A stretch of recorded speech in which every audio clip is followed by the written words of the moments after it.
किन्नर चुड़ैल। गोरखपुर नाम का एक गांव हुआ करता था। उस गांव में ज्यादा लोग नहीं रहते थे। उस गांव में एक गर्भवती विधवा औरत रहती थी। उस औरत का नाम कमला था। कमला अपने घर में अकेली रहती थी। उसके पति की सारी जायदाद उसके नाम हो गई थी, पर सभी गांव वाले उस औरत को मनहूस औरत समझा करते थे और सभी उससे नफरत किया करते थे। एक बार कमला राशन की दुकान पर खाने का सामान खरीदने जाती है। भैया जी, जरा 1 किलो दाल चावल देना। अरे हाय हाय हाय हाय हाय हाय। अरे मनहूस औरत, मेरी दुकान में अपशुगन करवाने आ गई क्या? हैं? चल जा यहाँ से। मैं कुछ नहीं देने वाला हूँ तुझे। भाग भाग यहाँ से, चल जा निकल। भैया जी ऐसा मत कहिए, मैं गर्भवती हूँ, मुझे खाने की बहुत जरूरत है, मुझे खाना दे दीजिए। दुकानदार कमला को वहां से धक्के मारकर भगा देता है।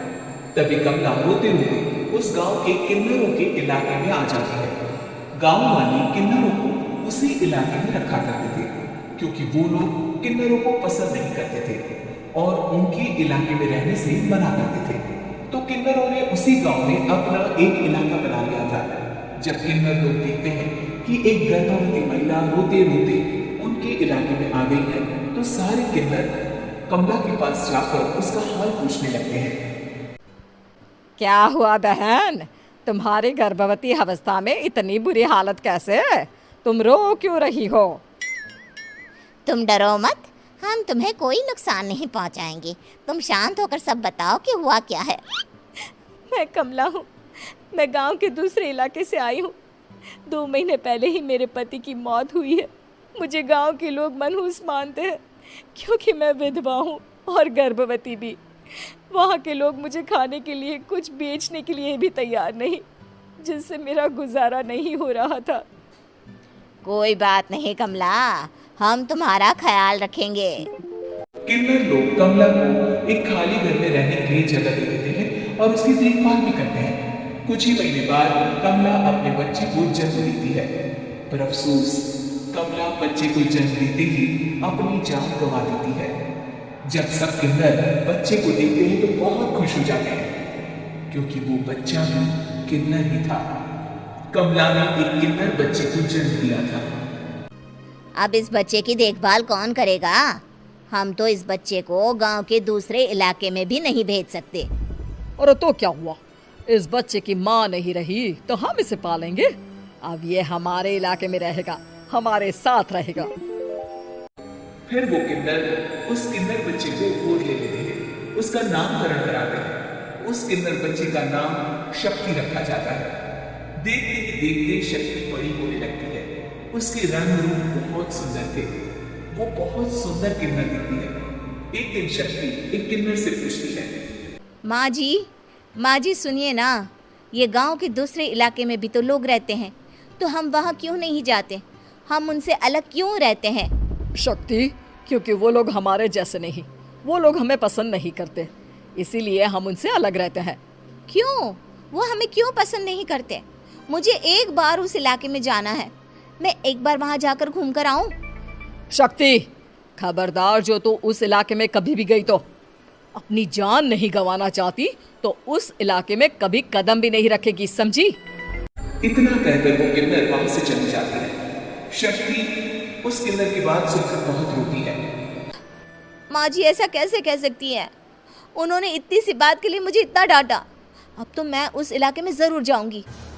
फिर एक दिन शक्ति गांव के दूसरे इलाके में चुपके से जाती है। ये लोग तो हमारे जैसे ही इंसान हैं, तो ये हमसे नफरत क्यों करते हैं? जब शक्ति उस इलाके में पहुंचती है तो गांव के सारे आदमी उसके रूप से मोहित हो जाते हैं। वो लोग ये अंदाजा नहीं लगा पाते कि वो किन्नर है। शक्ति की सुंदरता देखकर सारे गांव वाले उसकी तारीफ करने लगते हैं। तभी गांव का चक्कर लगाने गांव के जमींदार का बेटा हर्ष वहां पहुंचता है। हर्ष भी दिखने में बहुत सुंदर होता है। जब हर्ष ने शक्ति को देखा तो वो भी उससे मोहित हो गया, और जब शक्ति की नजर हर्ष पर पड़ी तो वो हर्ष को देखकर मोहित हो गई। आपको पहले कभी इस गांव में देखा नहीं। इस गांव में आप नए हैं क्या? जी नहीं, वो मैं बस तभी शक्ति बोलते बोलते रुक जाती है और मन में सोचने लगती है। अगर मैंने इनको बता दिया कि मैं दूसरे इलाके से आई हूँ तो वो समझ जाएंगे कि मैं किन्नर हूँ, इसलिए मुझे इनसे झूठ ही बोलना पड़ेगा। शक्ति हर्ष को कहती है, जी हाँ, मैं इस गांव में नई आई हूँ, यहाँ अकेली रहती हूँ। वैसे आप कौन है? आप भी इसी गांव में रहते हैं? जी हाँ, मैं इस गांव के जमींदार का बेटा हूँ। आपको किसी भी चीज की जरूरत पड़े तो आप मुझे बता देना, मुझे अच्छा लगेगा। ऐसे ही शक्ति और हर्ष एक दूसरे से रोज मिलने लगते हैं। वो दोनों अपने प्यार का इजहार करने एक दूसरे से मिलने जाते हैं। तभी शक्ति का पीछा करते करते एक किन्नर वहां आ जाती है। शक्ति, मैं तुमसे बहुत प्यार करता हूँ। मैं तुमसे शादी करना चाहता हूँ। क्या तुम मुझसे शादी करोगी? हाँ हर्ष, मैं तुमसे शादी करूंगी, पर मैं तुमको अपने बारे में एक सच्चाई बताना चाहती हूँ जो मैंने तुमसे छुपा कर रखी है। तभी उनके बीच में ही वो किन्नर आ जाती है। शक्ति, तेरी हिम्मत कैसे हुई ऐसा करने की? वो किन्नर शक्ति को खींचकर गांव के जमींदार के पास ले जाती है। हर्ष भी वहां शक्ति को बचाने के लिए पहुंच जाता है। जमींदार शक्ति और हर्ष के प्यार के बारे में सुनकर गुस्से में आ जाता है और शक्ति को गांव के बाहर निकालने की सजा देता है। शक्ति ये बात सहन नहीं कर पाती और कुएं में कूदकर अपनी जान दे देती है। जमींदार हर्ष की शादी गांव की एक लड़की से करवा देता है, पर हर्ष इस शादी से खुश नहीं होता। शक्ति अपना बदला लेने के लिए मरने के बाद किन्नर चुड़ैल बन जाती है। अब मैं इन गांव वालों को नहीं छोड़ूंगी, अब इनसे मैं अपने प्यार का बदला लूंगी। किन्नर चुड़ैल गांव वालों को परेशान करना शुरू कर देती है। एक बार वो रात को गांव के खेतों में पहुंच जाती है और वहां आग लगा देती है। सारी फसल जल के राख हो जाती है। जब एक आदमी रात को उठकर देखता है कि खेत में आग लग गई है तो वो वहां पहुंच जाता है। वो देखता है कि खेतों के बीचों बीच एक किन्नर चुड़ैल खड़ी है और वहां खड़े होकर ताली बजा रही है। गांव वाला किन्नर चुड़ैल को देखकर बेहोश हो जाता है। जब सुबह उस आदमी को होश आता है तो वो सीधा जमींदार के पास जाता है। अरे जमींदार साहब, अरे वो किन्नर चुड़ैल ने मेरी सारी फसल जला दी। अब मैं क्या करूंगा, क्या होगा मेरा? जमींदार चुड़ैल किन्नर का नाम सुनते ही सब कुछ समझ जाता है।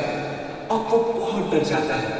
उसी रात को जब जमींदार डर के मारे अपने कमरे में सो नहीं पाता, तभी वहां अचानक से किन्नर चुड़ैल आ जाती है।